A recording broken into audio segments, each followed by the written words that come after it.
Hey guys, George here with Legendary DIY. Today we're going to be changing out a frostproof hose bib.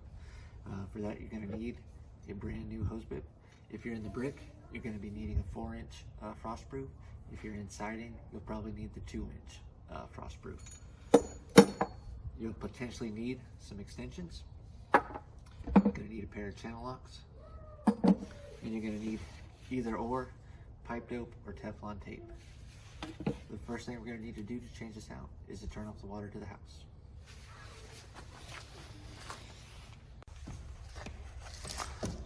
And the water is off. This shutoff is inside the house. If you don't have one inside the house, you can always go to the meter at the street to shut the water off there. Okay, now that the water's shut off, we can drain it down.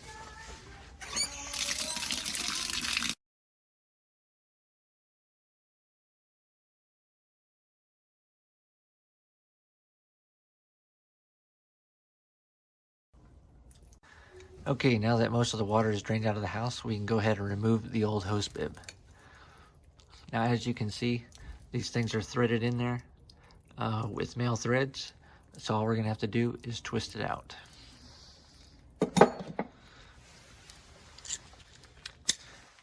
So go ahead and grab your channel locks, get them on the hose bib, and remember, lefty loosey, righty tighty. So.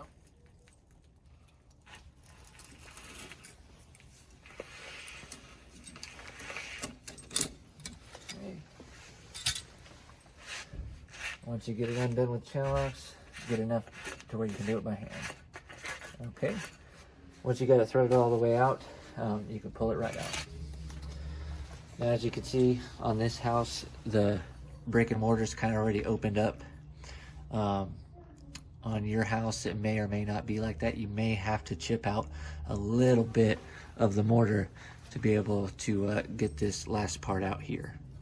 So it's just a maybe in your situation.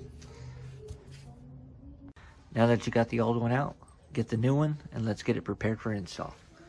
So go ahead and grab your new hose bib and your Teflon tape and let's get that wrapped up on there.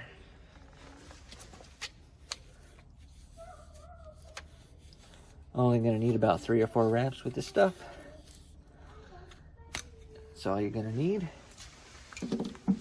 But me personally, I like to use Teflon tape and pipe dope at the same time. You don't need both, but most of the time I just like to do that. Personal preference. So go ahead and get your pipe dope, put that on there, put a little bit of much on there. You don't need that much, but yeah. So now that you've got your hose bib prepared, you can go ahead and reinsert it. Basically the opposite of the way you took the other one out. Just gonna push it in there. You're gonna feel for those threads, and you're gonna start twisting it in, okay? So I like to get it about as hand tight as I can. And then, after that, I'm gonna get it about 2 to 3 more turns with the channel locks.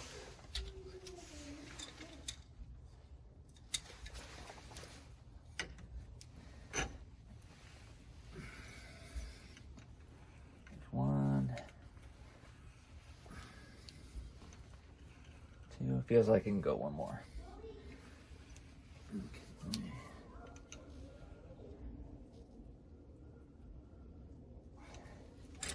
All right, that feels good. Okay. So when you're tightening that thing down, it does not need to get mega tight because you don't want to pull out the fitting that's in the wall. It's just held in there by screws. So if you get it too tight, you could potentially break off those screws, and then you're definitely gonna have to open up the brick to be able to change out your hose bib.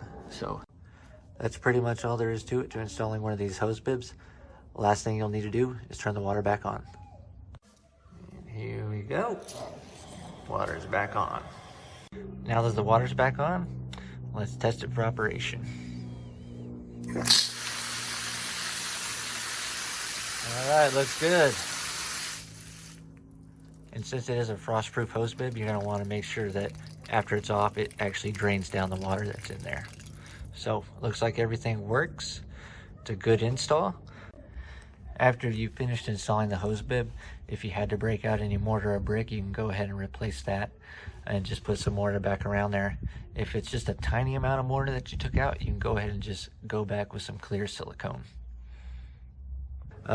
If you want to, go ahead and stick around. We're going to go over the finer points of how these things are installed in a brand new home and how they actually operate.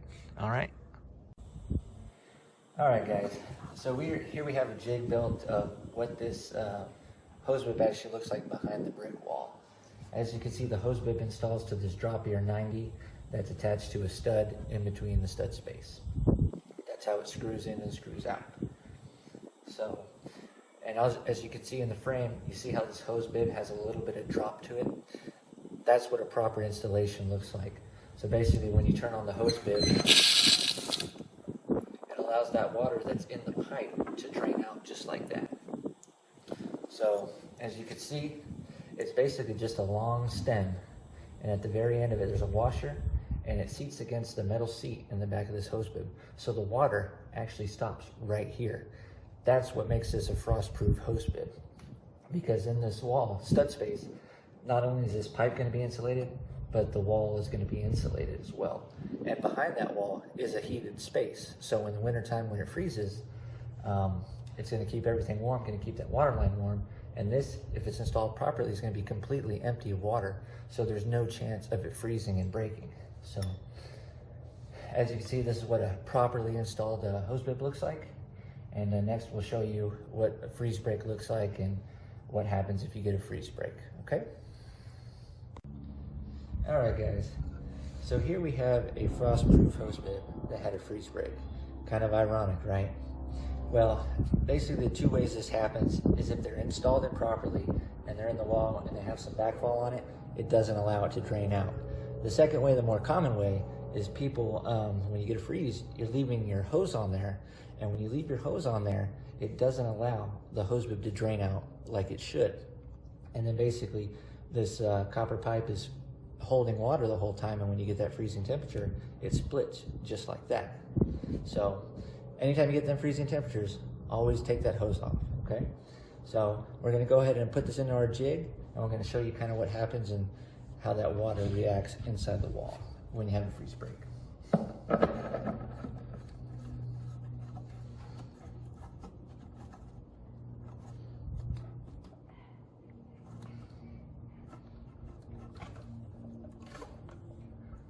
Okay, so I've got the water turned on to it. As you can see, even though it's got this freeze break, you know, no water's coming out. That's because the hose bib actually stops the water back here at the fitting. Now, once we turn it on, check this out.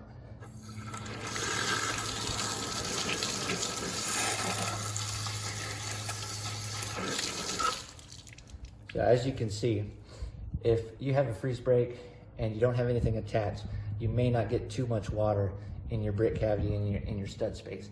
But if you have a hose attached, especially a hose with a spray wand attached, all that water is just gonna go inside the wall, inside the brick space, and you know, most of the time it just drains out of the brick through the weep holes. But what can happen is it gets in the stud space, it can damage the flooring inside the house and can damage the drywall and siding. So basically when that happens, you know, it's good to get it changed out as soon as possible. But remember, as long as you have it closed, you're gonna be okay. It's only gonna leak like that when you're using the hose bib. So with that said, when you do have a freeze break and you're gonna change it out, there's like a 50-50 chance if it's gonna come out in one piece or not.